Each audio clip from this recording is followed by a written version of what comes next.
SFIക്കെതിരെ രൂക്ഷ വിമർശനവുമായി AISF സംസ്ഥാന സമ്മേളനത്തിന് തുടക്കം. SFI കാബാലികർ AISF പ്രവർത്തകരെ ആയുധങ്ങൾ ഉപയോഗിച്ച് ആക്രമിക്കാൻ ശ്രമിക്കുന്നുവെന്ന് പ്രവർത്തന റിപ്പോർട്ടിൽ കുറ്റപ്പെടുത്തുന്നു.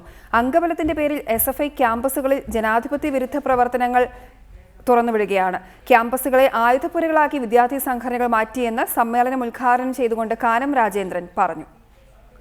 AISF സംസ്ഥാന സമ്മേളനത്തിലെ പ്രവർത്തന റിപ്പോർട്ടിൽ SFIക്കെതിരെ രൂക്ഷ വിമർശനമാണുള്ളത്. AISFനെ SFI അടിച്ചൊതുക്കാനാണ് ശ്രമിക്കുന്നത്. SFIയുടെ കാബാലികർ ആയുധങ്ങൾ ഉപയോഗിച്ച് ആക്രമിക്കാൻ ശ്രമിക്കുന്നതായി പ്രവർത്തന റിപ്പോർട്ടിൽ പറയുന്നു. അംഗബലത്തിന്റെ ധൈര്യത്തിൽ SFI ക്യാമ്പസുകളെ ജനാധിപത്യ വിരുദ്ധ പ്രവർത്തനങ്ങൾക്ക് ഉപയോഗിക്കുകയാണ്. അനാവശ്യ സമരങ്ങളെ SFI പ്രോത്സാഹിപ്പിക്കുന്നു. SFIയുടെ പ്രവർത്തകർ ക്രിമിനലുകൾക്ക് തുല്യമാണ്. SFI DYFI ഗുണ്ടകൾ അക്രമങ്ങൾ അഴിച്ചുവിടുന്നു. സഹപാഠികളെ കൊല്ലുകയും കീഴ്പ്പെടുത്തുകയും ചെയ്യുന്ന പൈശാചിക പ്രവർത്തനങ്ങളാണെന്നും റിപ്പോർട്ടിൽ പരാമർശമുണ്ട്. ഇടതുപക്ഷത്തിനും AISFന്റെ കുറ്റപ്പെടുത്തലുണ്ട്. അരുവിക്കര പരാജയത്തിൽ നിന്നും പാഠം ഉൾക്കൊള്ളണമെന്ന് റിപ്പോർട്ടിൽ പറയുന്നു.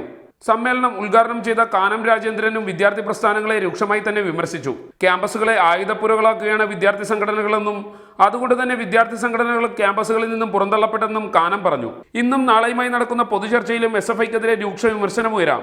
വരും ദിവസങ്ങളിൽ ഇടത് വിദ്യാർത്ഥി പ്രസ്ഥാനങ്ങൾ തമ്മിലുള്ള തുറന്ന പോരിന് ഈ പ്രവർത്തന റിപ്പോർട്ട് കാരണമാകാനും സാധ്യതയുണ്ട്. സാഹിൻ ആന്റണി, റിപ്പോർട്ടർ, കൊച്ചി.